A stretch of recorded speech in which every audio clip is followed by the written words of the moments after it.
السلام علیکم ورحمۃ اللہ وبرکاتہ۔ کیسے ہیں دوستوں آپ لوگ؟ امید ہے کہ خیریت سے ہوں گے۔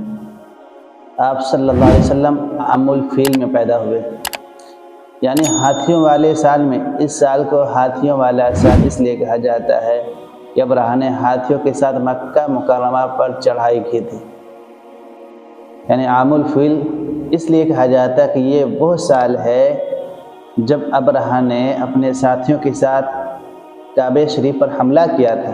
آپ نے بارہا سنا ہوگا کہ ہاتھیوں سے حملہ کیا تھا اور اللہ نے کس طریقے سے اس کو واصل جہنم فرمایا۔ واقعہ یوں تھا کہ ابرہہ یمن کا عیسائی حاکم تھا۔ حج کے دنوں میں اس نے دیکھا کہ لوگ بیت اللہ کا حج کرنے جاتے ہیں۔ اس نے اپنے لوگوں سے پوچھا یہ لوگ کہاں جاتے ہیں؟ اسے جواب ملا بیت اللہ کا حج کرنے کے لیے مکے جاتے ہیں۔ اس نے پوچھا بیت اللہ کس چیز کا بنا ہوا ہے؟ اسے بتایا گیا پتھروں کا۔ اس نے پوچھا اس کا لباس کیا ہے؟ بتایا گیا ہمارے یہاں جو دھاری دار کپڑا آتا ہے اس سے اس کی پوشاک تیار ہوتی ہے۔ ابرہہ عیسائی تھا۔ ساری بات سن کر اس نے کہا مسیح کی قسم میں تم لوگوں کے لیے اس سے اچھا گھر تعمیر کروں گا۔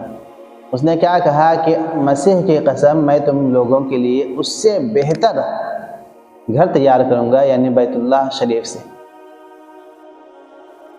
اس طرح اس نے سرخ، سفید، زرد اور سیاہ پتھروں سے ایک گھر بنایا، سونے اور چاندی سے اس کو سجایا، اس میں کئی دروازے لگوائے، اس میں سونے کے پترے جڑوائے، اس کے درمیان جواہر لگوائے، اس مکان میں ایک بڑا سا یاقوت لگوایا، پردے لگوائے، وہاں خوشبو سلگانے کا انتظام کیا۔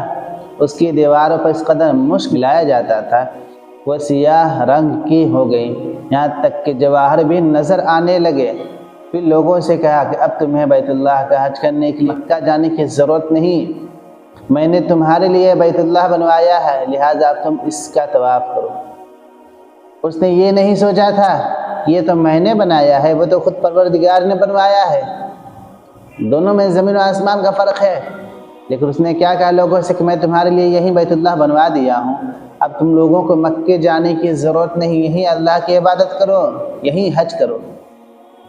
اس طرح کچھ قبائل کئی سال تک اس کا حج کرتے رہے، اس میں اعتکاف کرتے رہے اور حج والی مناسک بھی یہیں ادا کرتے رہے۔ عرب کے ایک شخص نفیل خشمی سے یہ بات برداشت نہ ہو سکی، وہ اس مصنوعی خانہ کعبہ کے خلاف دل ہی دل میں کڑھاتا رہا۔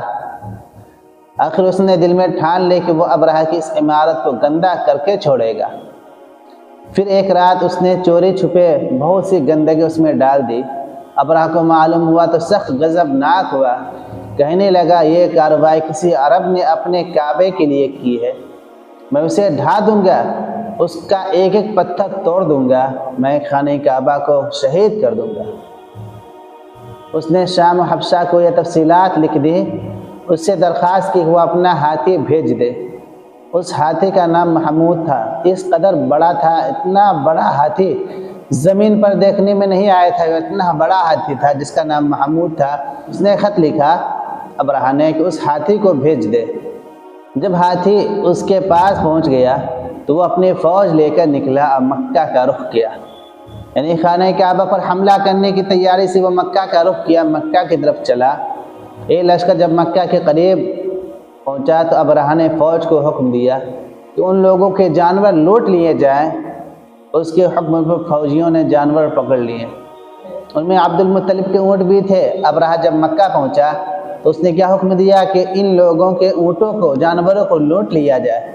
اس کے فوجیوں نے مکہ والے لوگوں کے جانوروں کو لوٹ لیا، اور انہی میں سے جن کے جانور لوٹے گئے تھے انہی میں سے جناب عبد المطلب کے اونٹ بھی تھے۔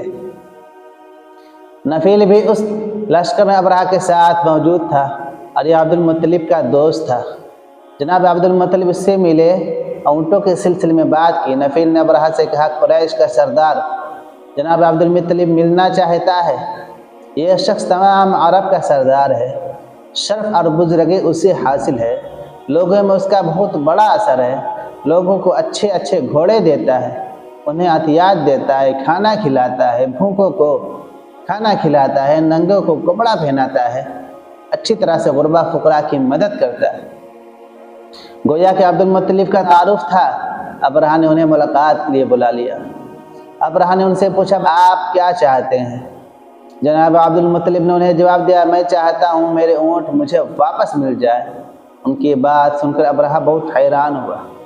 اس نے کہا مجھے تو بتایا گیا تھا کہ آپ عرب کے سردار ہیں، بہت عزت اور بزرگی کے مالک ہیں، لیکن لگتا ہے کہ مجھ سے غلط بیانی ہو گئی، کیونکہ میرا خیال تھا کہ آپ مجھ سے ملیں گے تو بیت اللہ کے تعلق سے سوال کریں گے، بیت اللہ کے تعلق سے باتیں کریں گے، لیکن آپ کیا، آپ تو اونٹ کا رونا لے کر بیٹھ گئے، یہ کیا بات ہوئی؟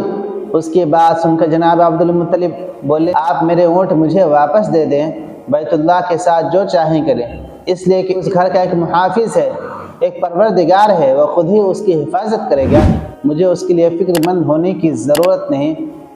ان کی بات سن کر ابرہہ نے حکم دیا ان کے اونٹ انہیں لوٹا دیے جائیں۔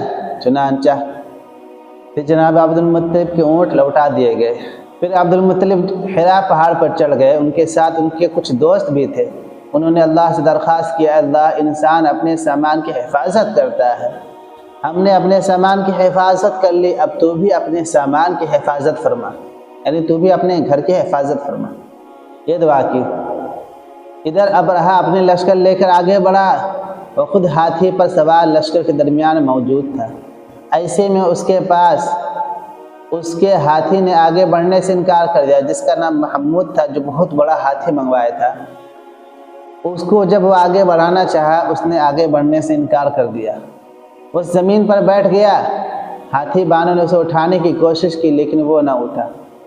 انہوں نے اس کے سر پر ضربیں لگائیں، عکس چپ ہوئے مگر وہ کھڑا نہ ہوا۔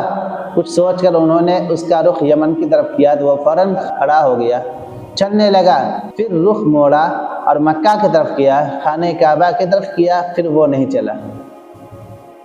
اس کا رخ پھر مکہ کی طرف کیا گیا تو پھر رک گیا۔ ہاتھی بانوں نے یہ تجربہ بار بار کیا، آخر ابرہہ نے حکم دیا کہ ہاتھی کو شراب پلایا جائے، کہ جب یہ نشے میں ہوگا تو اس کو کچھ معلوم نہ ہو پائے گا، اور پھر جدھر ہم چاہیں گے ادھر ہی گھما دیں گے۔ چنانچہ اسے نشہ کرایا گیا، شراب پلائی گئی، اور اس کے بعد آگے بڑھایا گیا۔ چنانچہ اسے شراب بھی پلائی گئی لیکن اس پر بھی اس کا اثر نہ ہوا اور وہ آگے نہ بڑھا۔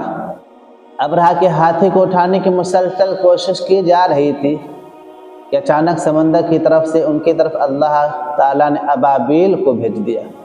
وہ ٹڈیوں کی جھنڈ کی طرح تھے۔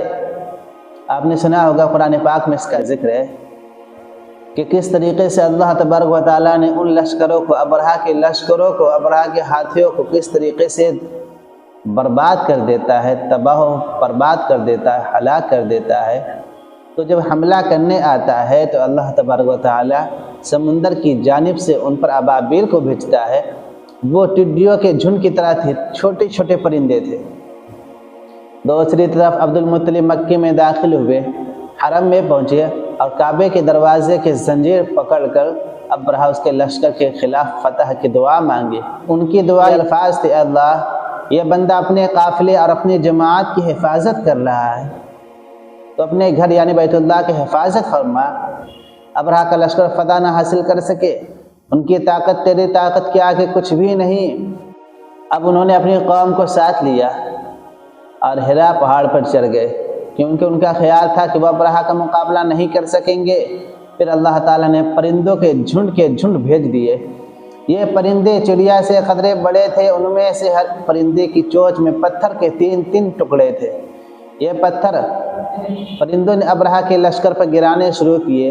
جو ہی یہ پتھر ان پر گرتے ان کے ٹکڑے ٹکڑے ہو جاتے، بالکل اسی طرح جیسے کہ زمین پر اگر کوئی بم گرتا ہے لوگوں کا ٹکڑا ٹکڑا ہو جاتا ہے، چتھرا چتھرا اڑ جاتا ہے، اسی طریقے سے ابابیل پتھر گرانا شروع کر دیا اور جس پہ گرتا اس کے ٹکڑے ٹکڑے ہو جاتے تھے۔ ابرہہ کا ہاتھی محبود البتہ ان کے گھڑیوں سے محفوظ رہا، کیونکہ اس نے جانے سے منع فرما دیا تھا، اس وجہ سے وہ ہاتھی بچ گیا۔